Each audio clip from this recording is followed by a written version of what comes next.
guys, and welcome back to the channel. I'm Michelle. And I'm Ken, and today we're here to talk about Five Nights at Freddy's. It just came out this weekend in theaters and at home on Peacock, which is where we watched it. But we're going to give our thoughts on this movie. There's a lot to dig into here, but before we do that, hit the subscribe button if you haven't already. We talk about movies on this channel. Sometimes we talk about TV, and then we do fun entertainment live streams on Monday night as well. Yeah. And then don't forget to like the video. Like the video, like she said. And then if you watch Five Nights at Freddy's, this movie's doing very well in the theaters. Is it?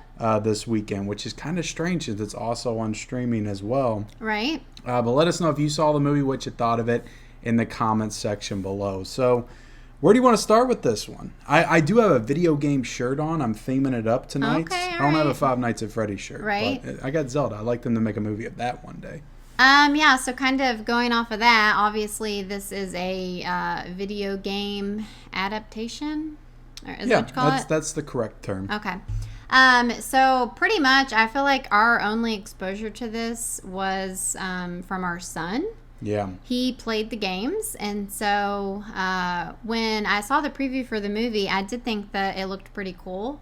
But our son was specifically excited about it just because he played the games. And thinking back, it's kind of funny because I don't know when the first game came out, but I remember showing him Five Nights at Freddy's on like YouTube, like gaming clips of it, and he would get real scared. And I feel like he was like 4 or 5 when this happened. So this has to be pretty nostalgic for him.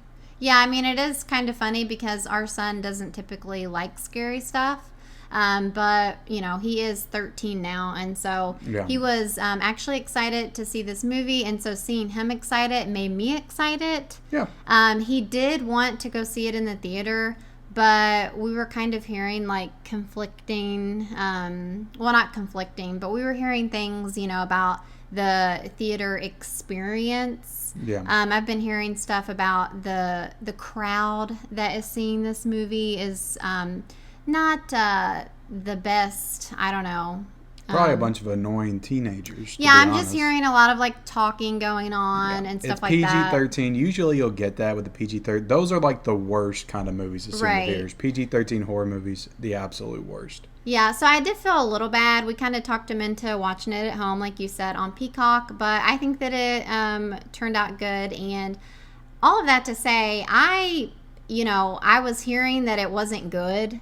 But honestly, I enjoyed it more than I thought I was going to. Yeah, it's fun. I thought that it was decent, you know. So yeah, same here. I thought it was decent. Like you said, when somebody's really enthusiastic about something and into it, like that enthusiasm is kind of infectious and rubs off. So I was into the movie for the most part. You know, I feel like there's a lot of filler, a lot of unnecessary backstory, side stories that we didn't really need. For this type of premise, but listening to our son talk about it, like it was necessary, right? And that's a part of the story. So I don't even think that was something they added to the movie. Like that's something they had added to the game. So they were just trying to do a faithful adaptation, which I can respect that. Yeah. So I mean, talking about the people that is in the movie.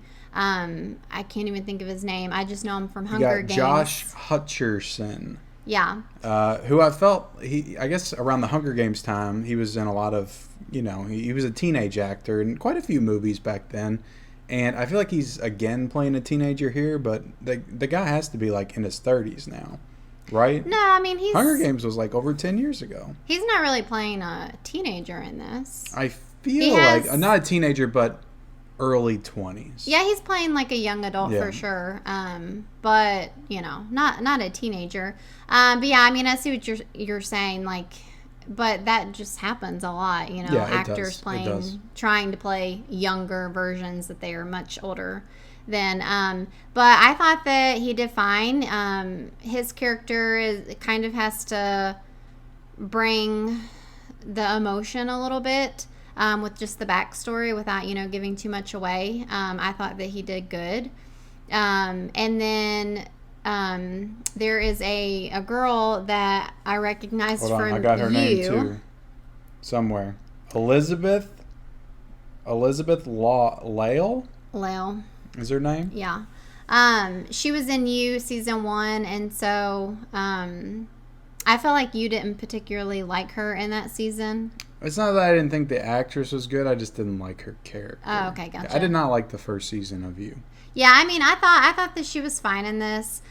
She plays a police officer, and then, of course, you've got Matthew Lillard, right? The guy from Scream, who's not in it very much. I was a little bit disappointed how little he's actually in the movie. Well, I mean, to be honest, though, I felt like he had a good share of screen time. Yeah, I thought he was going to be more like a main character. I didn't even really watch like the trailers or anything, so I didn't know anything about it other than he was like supposed to be in it. I thought that he was going to just more or less be a cameo, just to like make people excited because he was in Scream and stuff.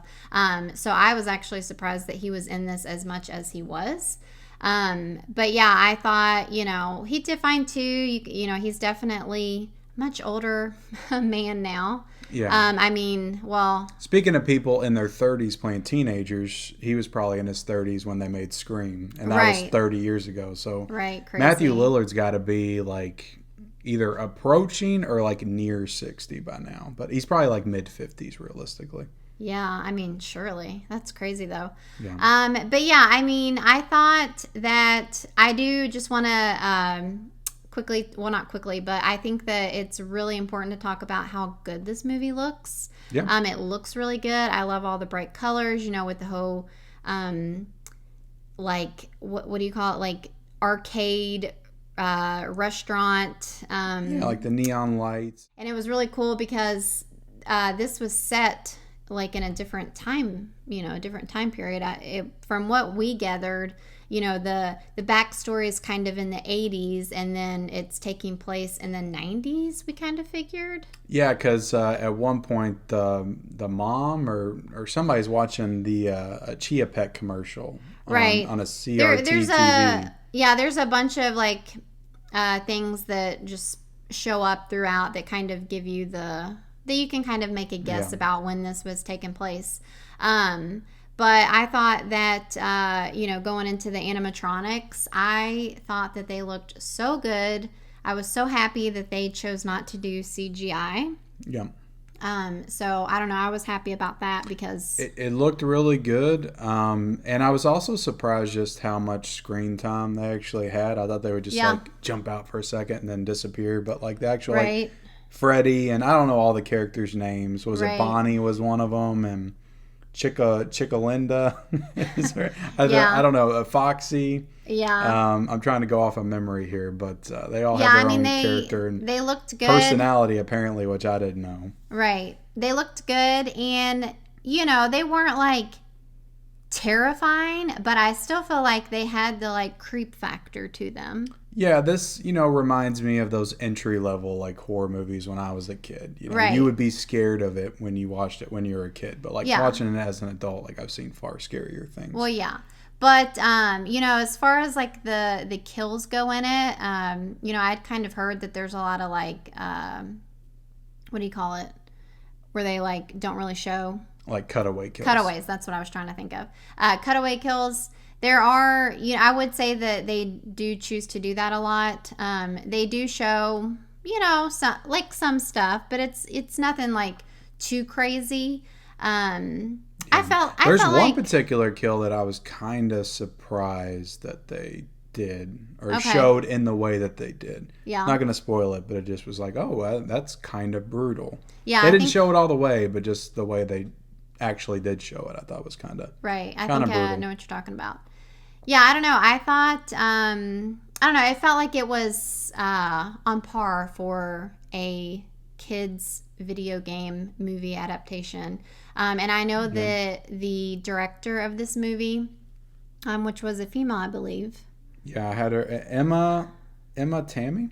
Okay. Yeah, I know. I had read something about it was really important to her to keep it a PG-13 rating. Yeah. And so, she said that, of course people were saying, I wish it had been rated R. And she was like, no, I wanted it PG-13 and I'm happy with it. They made the right call because this movie would not have made as much as it's probably going to because it does not have an R rating. Yeah. So, I don't know. You have anything else you want to talk about? No, I just I think it's a really solid movie, and I think it's making a lot of the fans happy. I've been seeing a lot of people happy about the movie and how it turned out online. And the movie was budgeted at like $25 million, so they put some money into it. They put some time. They put some effort into the animatronics to make it look good. And I'm happy that it's going to do well. You know, I am happy that it's going to do well. I think it's going to make like 60 to 70 million this weekend, which is just crazy for this type of movie. Yeah. I did, especially when it's on streaming. So it paid off. Just, look forward to 5 more sequels probably in the next few years. Yeah, I mean, I will say in the credits, I guess they play like the theme song or something. Our son was really happy that they played that song. Yeah. So, I feel like if you played the games, I feel like you're gonna really enjoy this movie, maybe a little bit more than we did, not really having any of the game experience with it. But all in all, I thought that it was, pretty good. It's the event horror film of October is what it is. Move over, Exorcist, Believer. We've got Five Nights at Freddy's here. But yeah, so I'm just gonna rate it. Okay. Are you good with that? I'm gonna give it a 3 out of 5. I'm going to give it the same. Okay. A 3 out of 5. It's perfectly average and okay and decent. I'm not trying to oversell it, but I think the best things about the movie is just the way it looks. Yeah. It looks like a real movie, so I can't say anything else, better about that. Right. So we appreciate y'all watching our review of Five Nights at Freddy's, though. Hit the like button, hit the subscribe button if you haven't already. Comment your thoughts on the movie down below in the comments section, and then turn on the bell notifications for all of our future videos, and we'll see you next time. Bye, guys.